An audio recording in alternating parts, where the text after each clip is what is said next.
Eh bien, merci beaucoup. Merci, un grand merci chaleureux aux organisateurs de m'avoir invité. Donc, je suis Théodora Béjean-Goulvan, je suis cardiologue de formation, je suis pharmacologue également. J'exerce comme PUPH de pharmacologie médicale au CHRU de Tours et je suis donc depuis cette année présidente de la Société française d'hypertension artérielle. Donc, on m'a donné pour sujet de vous parler des recommandations. Alors, en 15-20 minutes, c'est compliqué de revoir plusieurs centaines de pages puisque toutes les recommandations font quelques centaines ou une centaine de pages. Mais j'ai choisi du coup de parler à travers quelques vignettes des recommandations peut-être plus appliquées aux pratiques les plus fréquentes. Ma déclaration d'intérêt, donc, elle est visible sur le site dpisanté.gouv.fr. Je déclare comme lien d'intérêt le fait que je suis experte à l'ANSM dans le groupe thérapie et risque cardiovasculaire. Et donc, je n'ai jamais reçu d'honoraires à titre personnel des laboratoires pharmaceutiques. Donc, je vais commencer par une petite vignette. C'est une femme, donc j'ai pris que des femmes. Je suis une femme et je vais parler des femmes. 53 ans, ménopausée, qui a une pression au cabinet qui est un petit peu élevée, 165/99 sur une mesure, qui fume un petit peu depuis plusieurs années, qui a un antécédent de prééclampsie, qui a un IMC à 28 et qui est sédentaire. Est-ce qu'on peut établir un diagnostic d'hypertension sur une mesure? En principe, non. Le diagnostic de l'hypertension nécessite de faire plusieurs mesures, notamment en dehors du cabinet, ou alors des mesures standardisées au cabinet. Et la mesure standardisée au cabinet, c'est respecter le repos, 5 minutes, sur un patient qui n'a pas bu de café, qui n'a pas fait de sport, qui n'a pas fait un certain nombre d'activités physiques avant de venir en consultation, qui n'a pas couru pour arriver à temps, avec 3 mesures, à 1 minute d'intervalle, en rejetant la première, en faisant la moyenne des 2 dernières, en mesurant des 2 côtés, en recherchant l'hypotension orthostatique globalement. Si le patient arrive au cabinet et vous faites tout ça, ça prend au moins 18 minutes. Donc c'est difficile de faire des mesures standardisées au cabinet. C'est pour ça qu'on recommande de le faire en dehors du cabinet. Et donc l'automesure, c'est ce qui est recommandé sur 3 jours avec la règle de 3. Et donc chez cette patiente, l'automesure montre une pression artérielle à 148/92. On peut dire qu'elle a un diagnostic d'hypertension artérielle. Et en effet, les recommandations européennes et françaises d'ailleurs définissent le seuil d'hypertension à 140/90. Nos voisins américains se distinguent, et ce depuis 8 ans, depuis 2017, par une définition qui est abaissée à 130/80. Et les dernières recommandations, on va le voir, de la Société européenne de cardiologie de 2024, vont avoir tendance à appeler cette pression artérielle qui est entre la pression normale ou optimale, qui est 120/80, une pression qui est élevée, ou normale ou élevée, en tout cas pas optimale, et pas encore au stade d'hypertension artérielle. On a plusieurs façons de mesurer la pression. On a vu au cabinet de façon standardisée, mais on peut le faire également au cabinet sans surveillance du médecin. Et là, les normes sont, même s'il n'y a pas de consensus, sont globalement plus basses. On peut le faire aussi en automesure, donc c'est le patient qui le mesure chez lui.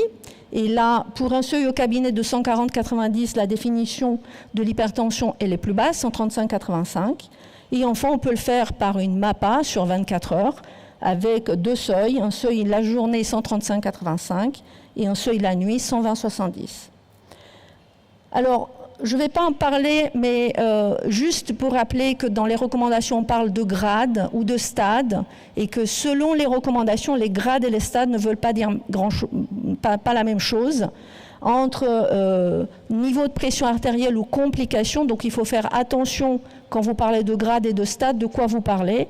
Et j'attire l'attention quand dans le décret sur les IPIA, il y a déjà cette confusion qui est présente et pour laquelle la SFHT a fait un commentaire sur son site. Donc c'est important de dépister et de diagnostiquer, et en tout cas savoir faire la différence entre les deux. Une mesure à la volée, une mesure de temps en temps, ce n'est pas du diagnostic, c'est du dépistage. Pour faire le diagnostic, il faut mesurer à plusieurs reprises. Selon le dicton lyonnais, la pression artérielle, tant plus on la mesure, tant moins il y en a. Donc le relevé d'automesure tensionnelle, cette année, nous avons décidé avec la CNAM et tous les organismes qui prennent en charge ou qui s'intéressent à l'hypertension artérielle, et vous retrouvez la Société française d'hypertension, mais également le CMG, le comité de lutte et d'autres associations, pour mettre à jour et uniformiser cette fiche d'automesure qui est déjà disponible sur le site Amélie. Donc quand on regarde finalement les différentes définitions, finalement il n'y a pas tant que ça d'écart, puisque 140-90, c'est le diagnostic d'hypertension, en tout cas en Europe, et c'est aussi le seuil, vous voyez que les Américains, ils appellent ça Stage 2 Hypertension, c'est aussi le seuil d'intervention par une bithérapie. On va le voir ensemble. Donc on est relativement entre les guidelines homogènes là-dessus. Et puis il y a un seuil, 130-80, un peu plus bas, au-delà de laquelle, je dirais que c'est une espèce de seuil d'alerte, au-delà de laquelle il pourrait être intéressant de traiter médicalement le patient. Et on va le voir si il est à risque cardiovasculaire. Et ce qu'on observe également de façon intéressante, c'est que plus basse est la pression artérielle, plus il y a de concordance et moins il y a de différence entre les mesures au cabinet standardisées et les mesures en dehors du cabinet. Donc un seuil à 130-80 au cabinet, en mesure standardisée, c'est la même chose qu'en automesure. Alors que le seuil 140-90 en mesure standardisée, c'est 135-85 en dehors du cabinet. Donc, un diagnostic d'hypertension artérielle, ça entraîne la nécessité de traiter le patient, et toutes les recommandations aujourd'hui vont dans le sens d'une bithérapie fixe en initiation du traitement. En effet, la Haute Autorité de Santé en 2016 recommandait la monothérapie en première intention, mais la bithérapie immédiatement après, quand il fallait intensifier le traitement, en reconnaissant que beaucoup de patients pouvaient ne pas être contrôlés par une simple monothérapie. Donc la bithérapie en deuxième intention. Depuis, les recommandations, que ce soit ESH, donc la Société européenne d'hypertension 23, la Société européenne de cardiologie 24 et la Société américaine, enfin les sociétés américaines, puisqu'il y en a plusieurs en 2025, sont d'accord pour débuter à une bithérapie à faible dose. J'attire l'attention qu'en France, pas beaucoup de traitements des bithérapies à faible dose ont l'indication, en tout cas l'AMM, en initiation de traitement. Donc ça, c'est un problème qu'il faudra aussi essayer de régler. Quelles sont les classes?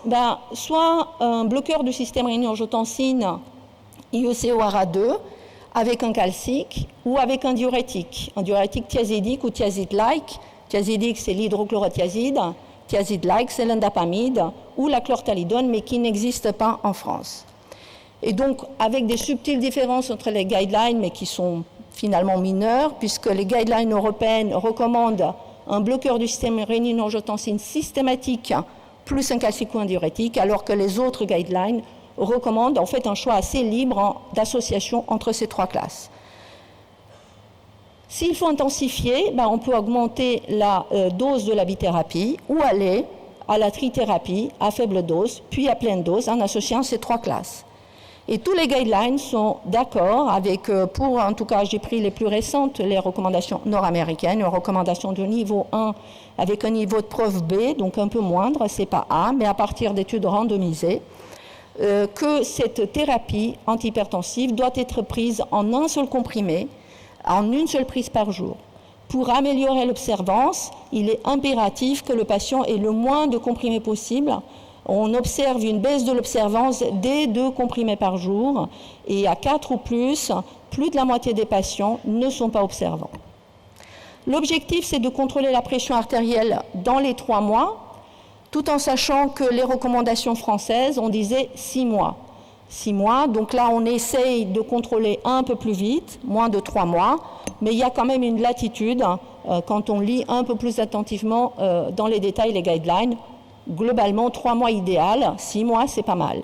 Avec un objectif qui là aussi a tendance à diminuer avec le temps, puisque les recommandations françaises ont été à abaisser la pression artérielle en dessous de 140-90. Et progressivement, on voit cet objectif s'abaisser à 130-80, même si les recommandations européennes gardent 140-90, mais à préférablement aller vers 130-80. Et les recommandations ESC sont beaucoup plus formelles, 130-80. Et les recommandations américaines, mais je ne vais pas en parler parce que c'est probablement un petit peu bas, 120-80.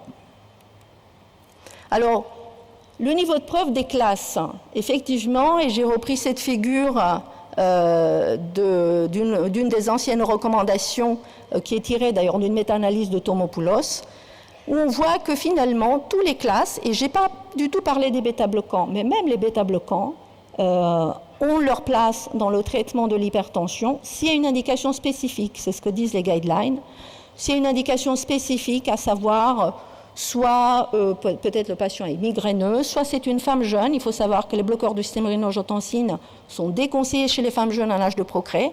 Donc il y a quand même des situations où les bêta-bloquants peuvent être intéressants. Et quand on regarde le bénéfice que ces médicaments ont apporté sur les outcomes cardiovasculaires, sur la mortalité cardiovasculaire ou sur la mortalité toute cause, versus placebo, ce qu'on observe, c'est que la plupart des classes ont démontré un bénéfice. Alors, les ARA2 peut-être un petit peu moins que les autres classes, mais je rappelle qu'un très grand essai qui s'appelle l'essai On Target avait comparé plus de 8000 patients ramipril versus telmisartan et n'a pas montré de différence d'outcome entre ces deux molécules. Donc le ramipril, certes, a un niveau de preuve, mais comparé, donc avec une comparaison indirecte, avec les ARA2, même bénéfice. Donc revenons à cette patiente ménopausée de 53 ans qui a une hypertension artérielle, à qui on a fait le bilan et qui a un cholestérol total, vous voyez, 220, HDL 45, faut-il la traiter? La réponse est oui. On lui a calculé son score de risque, selon score 2, il est à 6,8% à 10 ans. Ce score, cependant, ne prend pas en compte les autres facteurs de risque présents chez elle, la sédentarité, le surpoids, mais surtout l'antécédent de prééclampsie, qui augmente le risque cardiovasculaire des femmes au long cours. Et donc la recommandation, c'est oui, il faut traiter, et sans attendre. Et si on respecte les guidelines, ça sera une bithérapie à faible dose. Pourquoi bithérapie et pourquoi sans attendre? D'abord parce que déjà, la méta-analyse de l'eau en 2003 nous avait montré sur des essais comparant chaque classe versus placebo, que l'effet moyen d'un médicament est d'environ, vous voyez, 7 mm de mercure quand il est seul, et il est additif avec en additionnant un deuxième médicament d'une autre classe, avec un mécanisme d'action complémentaire. Vous voyez qu'on atteint 13 mm de mercure, et pour la diastolique, on passe de 4 à 7. Donc, chez cette patiente, qu'on doit en principe, dont la pression devrait diminuer de 148,92 à 135,85 en automesure, vous avez un objectif en moyenne de 13 et 7 mm de mercure, systolique, diastolique. Donc vous voyez que cet objectif n'est pas atteignable avec une monothérapie en moyenne. Et donc il faudra probablement une bithérapie pour arriver à cet objectif. Pourquoi sans attendre? Et ça aussi, c'est les études évaluant différentes classes de médicaments versus placebo. Donc on est vraiment dans les toutes premières études, dans la base de données INDANA, dont on a modélisé l'effet du traitement au cours du temps. Et ce qu'on observe, c'est que la protection contre les infarctus et les AVC au cours du temps n'est pas tout à fait le même. Et ce phénomène est important à comprendre parce que vous voyez que pour l'infarctus, en fait, la maximale protection survient dans les premiers mois suivant le début du traitement, avec une baisse du risque de survenue d'infarctus dans les 6 premiers mois, qui va ensuite diminuer. C'est comme si on va éviter un certain nombre d'événements pour attendre en cumulatif une réduction d'environ 13 à 15%, qui est à peu près la réduction du risque d'infarctus par le traitement antihypertenseur. Alors que pour l'AVC, à 1 an, on n'a pratiquement pas d'effet significatif du traitement et qu'il faut traiter longtemps pour avoir une protection neurovasculaire et pour atteindre la réduction moyenne du risque d'AVC par le traitement, qui est de l'ordre de 25-35, en moyenne 30%. Et donc c'est important de traiter cette patiente rapidement pour ce risque d'infarctus, ce d'autant qu'elle fume, et longtemps pour protéger contre le risque neurovasculaire. Alors, quel objectif de pression artérielle? Les recommandations, donc les 3 dernières recommandations tendent vers 130-80 ou en dessous de 130-80. Et effectivement, elles sont relativement homogènes sur la diastolique, moins 80, alors que sur la systolique, on a quand même un petit peu des variations, notamment les recommandations européennes et internationales chez les patients plus âgés de 65 ans ou très âgés de plus de 80 ans, une certaine latitude d'ajuster la cible un petit peu plus haute. Et si on lit aussi entre les lignes des recommandations européennes, là aussi, pour les patients âgés, on a un tout petit peu de latitude, c'est-à-dire que aussi bas que possible, connaissant donc l'état physique du patient, sa fragilité, le risque d'hypotension, etc. Alors, quel niveau de preuve? Il y a une méta-analyse publiée par Welton en 2024 qui reprend les principales études qui ont évalué des cibles. Et donc, quand on compare moins de 130, plus de 130, on a 3 études qui semblent montrer un bénéfice sur le risque d'événements cardiovasculaires. Quand on regarde les risques absolus et la baisse des risques absolus, ça équivaut à traiter à peu près 60 patients pendant 3 à 4 ans pour éviter un événement. Et pour la mortalité totale, pas de bénéfice chez ces patients-là quand on compare les 2 cibles. Quand on compare la cible moins de 120 versus moins de 140, et là aussi, on a des études qui montrent un bénéfice sur les événements cardiovasculaires, avec un NNT cette fois-ci à 85, de 3 à 5 ans à peu près.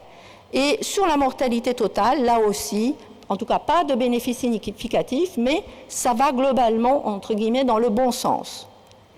L'étude Beperot, qui n'était pas prise en compte, qui avait montré globalement des données assez similaires à ce que la méta-analyse avait montré. Vous voyez, 0,82 ici sur les événements, 0,79 à Beperot. Et pour la mortalité, 0,85 et 0,95. Donc pas d'effet sur la mortalité, mais quand même un effet sur les événements cardiovasculaires. Un autre cas clinique, cette fois-ci, la patiente est plus jeune. Elle a 10 ans de moins, même antécédent à peu près, une pression de consultation un peu plus basse, 145-85. Et en automesure, on n'est pas hypertendu, elle n'est pas hypertendue. Elle est à 134-84. Elle a donc une pression artérielle qui est considérée élevée selon les dernières recommandations de l'ESC. Même données de cholestérol. Que faire? Alors, son score de risque chez cette patiente de 43 ans est de 3,5% à 10 ans. Donc, il est faible. Que disent les recommandations? Et ça, c'est les recommandations européennes. En cas de pression artérielle élevée, il est indiqué de débuter une monothérapie si le risque cardiovasculaire est élevé et si la pression artérielle est à plus de 130-80, ce qui est le cas de cette patiente. Bien entendu, toujours associé à des mesures hygiéno-diététiques. Quelles sont ces situations de risque cardiovasculaire élevé où on pourrait, dès le stade donc, de pression artérielle haute, prescrire, proposer une monothérapie? Déjà, toutes les situations de haut risque cardiovasculaire, on va le voir, un score de risque supérieur à 10% ou un score de risque entre 5 et 10%, mais avec d'autres facteurs associés.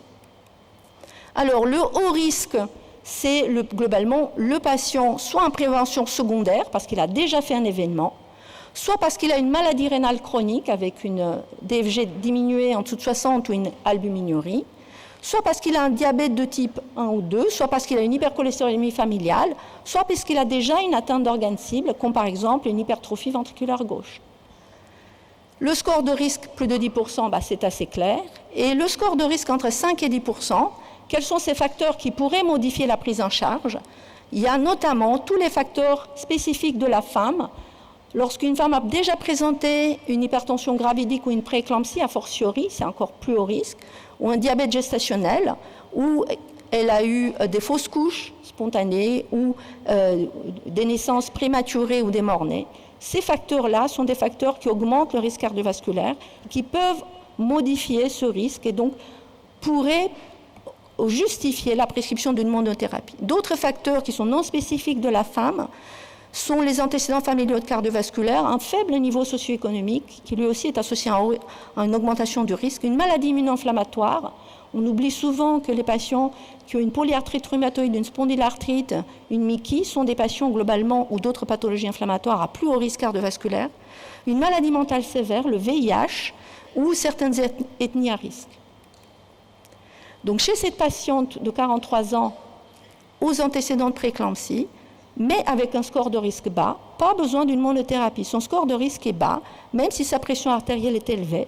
Chez elle, ce qu'il faudra surtout, c'est lui parler avec elle pour un changement du mode de vie, lutter contre le surpoids, la sédentarité et bien entendu arrêter de fumer et surveiller annuellement sa pression artérielle.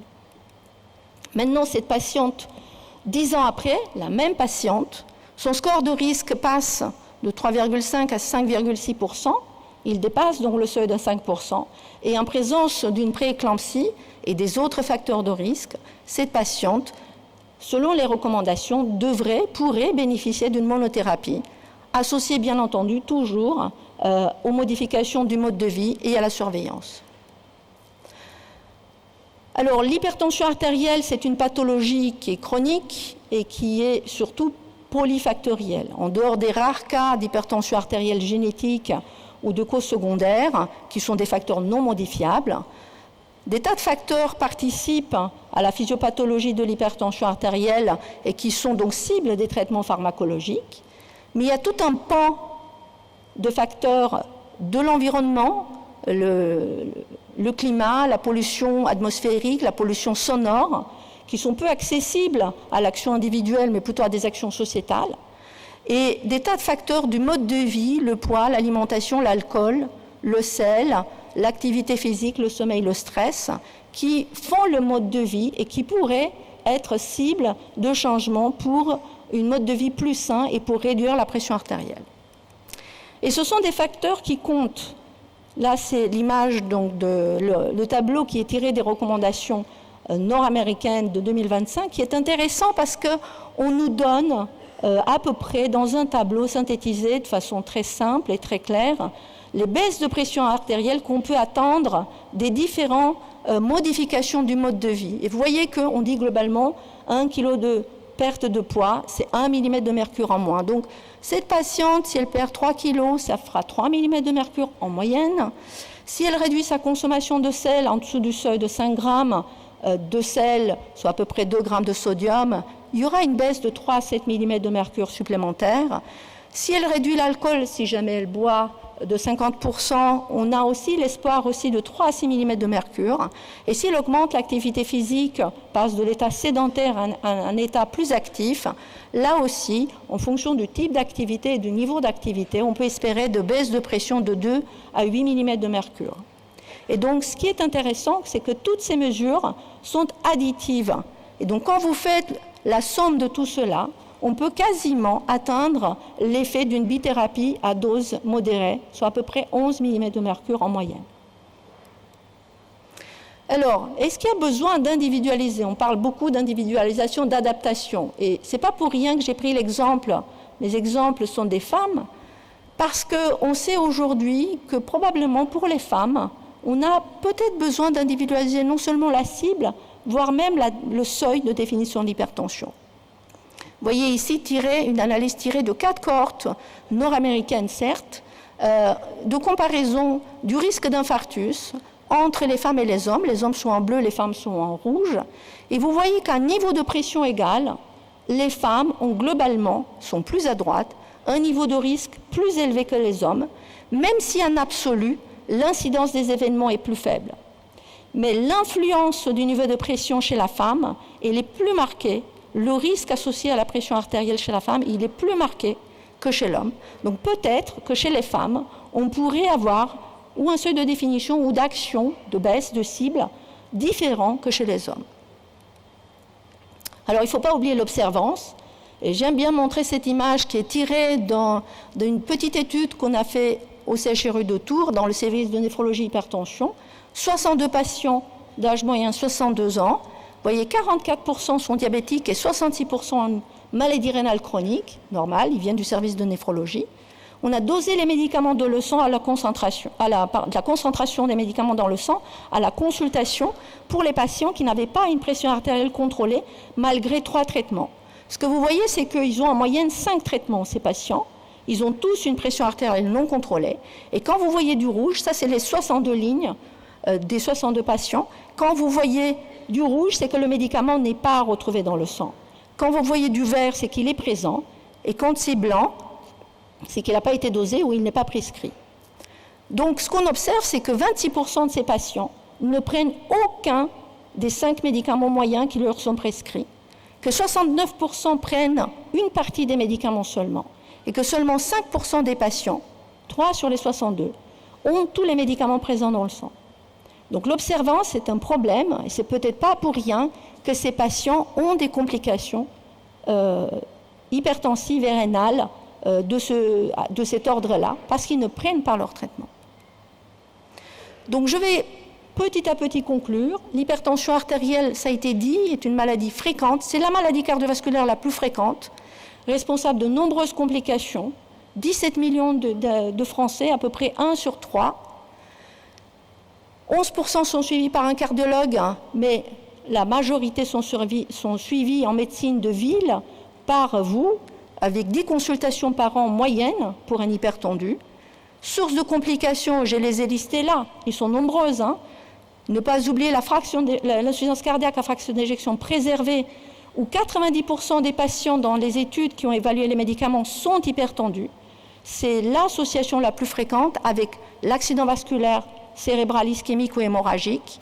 Ne pas oublier le risque de démence, et il faut savoir que c'est la pression artérielle à l'âge moyen, la quarantaine, qui est associée plus tard, 20 ou 30 ans après un risque de démence. Donc ce n'est pas à 60 ou 70 ans qu'il faut agir, c'est à 40 ans.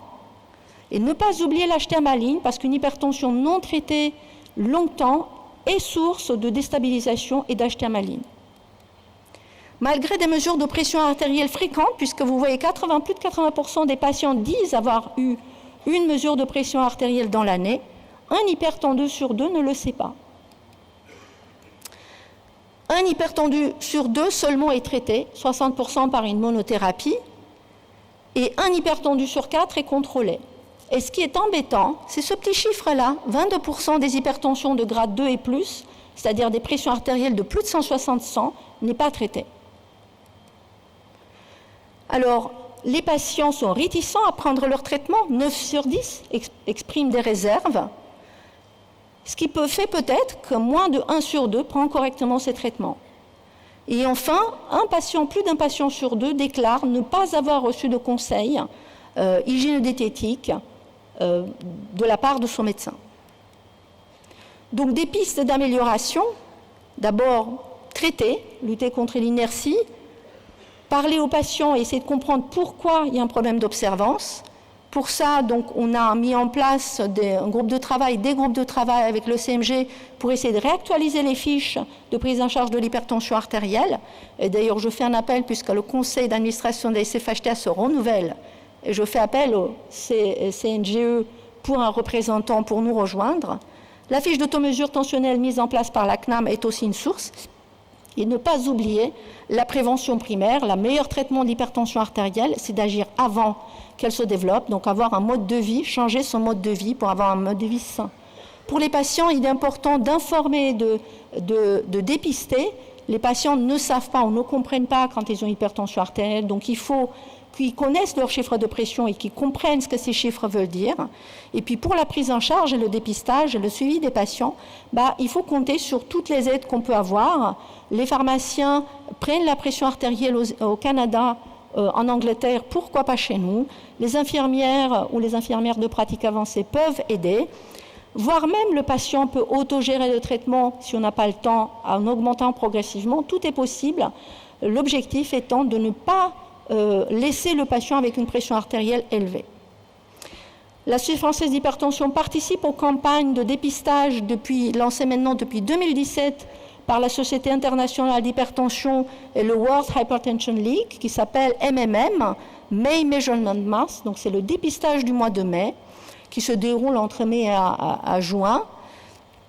Et vous voyez que plus d'1 million de patients dépistés ont pu être traités dans le monde grâce à ces campagnes. Et enfin, je vais finir, parce que vous êtes peut-être au courant, mais il y a un rapport de l'OMS de mise à jour sur les chiffres de l'hypertension artérielle dans le monde, qui est apparu il y a quelques semaines.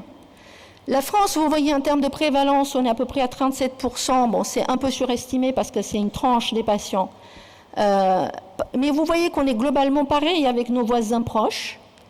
Cependant, en termes de contrôle, on est en dessous. 33% de contrôle en France versus plus de 37, voire plus de 40 dans les pays avoisinants, et encore moins que l'Allemagne ou le Portugal, qui ont fait des campagnes de prévention, de prise en charge, qui ont réussi à augmenter leur taux de contrôle à plus de 50%. Je vous remercie.